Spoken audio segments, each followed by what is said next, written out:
اهلا بيكم حبايبي في يوم جديد، يوم من ايام رمضان الجميله. تعالوا النهارده مع بعض نعمل الفطار البسيط اللذيذ، وهي فكره من افكار يوم رمضان. يلا بينا تعالوا نشوف هنعمل ايه. هنقول بسم الله الرحمن الرحيم ونصلي على الرسول صلى الله عليه وسلم، وتعالوا اخدكم معايا نعمل فطار كامل لاول مره على القناه. هعمل النهارده 3 كوبايات رز معمر. انا ما عنديش بريم، فبعمل في الصينيه الحلوه المتوسطه دي 3 كوبايات رز، بحط عليهم 3 كوبايات لبن وكوبايه ونص ميه. عاده لما بعمل كوبايتين رز بحط كوبايتين لبن وكوبايه ونص ميه، وبيطلع في منتهى الجمال ومظبوط. النهارده هعمل 3 كوبايات رز، هحط لكل كوبايه رز كوبايه لبن. انا معايره الرز بنفس المج ده، ومش هحط المادة الدهنية في الأول، بحطها في الآخر بعد ما بيطلع من الفرن زي ما هتشوفوا في آخر الفيديو. لأن لو حطينا المادة الدهنية في الأول، السمنة أو الزبدة بتاعتك أو القشطة هتاخد الوش بتاع اللبن وتنزل لتحت. فهظبط الملح بتاعي. في ناس بتحط فلفل اسود، حطي اللي انت عايزاه، لكن انا مش بحب احط فلفل اسود.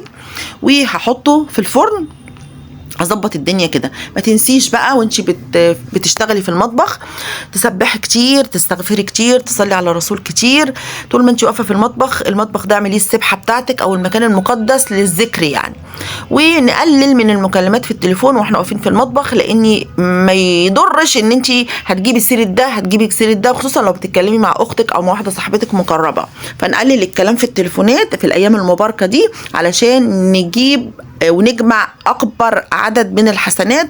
وان شاء الله ربنا يتقبل مننا صيامنا وقيامنا وحسناتنا كلها اللي احنا بنعملها في شهر رمضان، ويبلغنا ليلة القدر. ما تنسونيش من دعواتكم الحلوة، وربنا يتقبل مننا جميعا ان شاء الله. والدعاء بظهر الغيب مستجاب، يعني ندعو لبعضنا بظهر الغيب. ادعي لجارتك، ادعي لاختك، ادعي لصاحبتك، ادعي لاي حد شايفاه عنده كرب او هم، وادعي لولادك ولولاد المسلمين جميعا يكفيهم شر الفتن ما ظهر منها وما بطن. انا هنا سلقت الفرخه بتاعتي عادي خالص، وبعمل لها بقى تتبيله حلوه كده. بعد ما بتطلع من السلق بجيب معلقه بتاع دوت صلصه عاديه، بحط عليها شويه زيت، معلقه كركم، ملح وفلفل، وعايزه تحطي بابريكا حطي، وعايزه تحطي زعتر حطي. التتبيله دي بتبقى حسب ذوقك انت في استطعام الطعام بتاعك. بصوا الرز بقى طالع عامل ازاي. انا هنا بقى كنت حطيت السمنه بس نسيت، بس هحط حته كمان قدامكم. السمنه بتسيحيها حبه حلوين كده، وبتسقي بيها الرز بتاعك زي ما انا بعمل كده.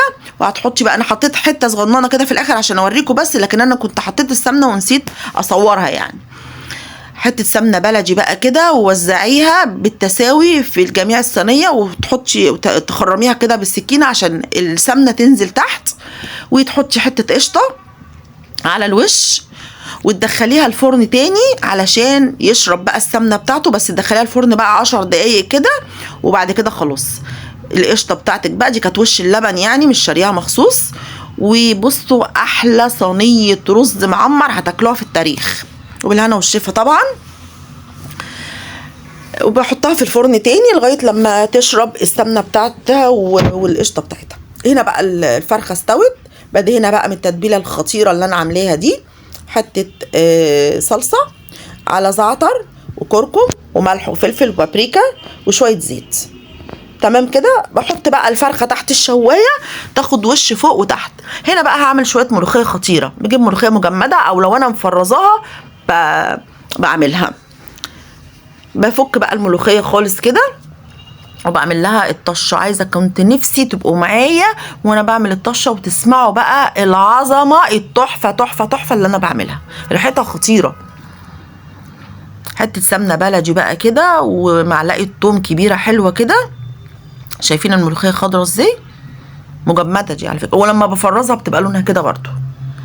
هنعمل التقليه بتاعتها الجباره بقى، شويه كزبره حلوين كده معلقه كبيره.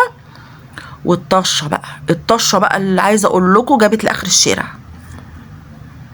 طبعا انت بتاخدي حسنات طول ما انت بتعملي الاكل ده، لان بتاخدي ثواب، بتفطري صايمين يعني. ما تتضايقيش ان انت واقفه تعملي اكل طول النهار ومتضايقه، لا بالعكس والله، ده انت بتاخدي حسنات يعني. احنا والله داخلين الجنه قبل الرجاله. بصوا بصوا بصوا، طشه كان نفسي تسمعوها والله.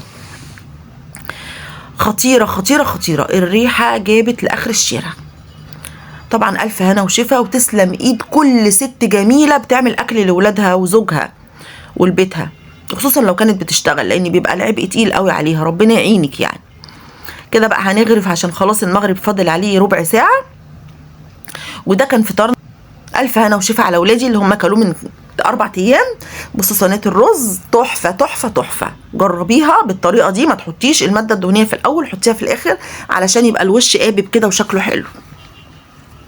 الف هنا وشفا، كل سنه وانتم طيبين، ورمضان مبارك عليكم. ربنا يبلغنا ليله القدر. ما تنسوش تعملوا سبسكرايب للقناه وتفعلوا الجرس عشان يوصلكم كل جديد. باي باي.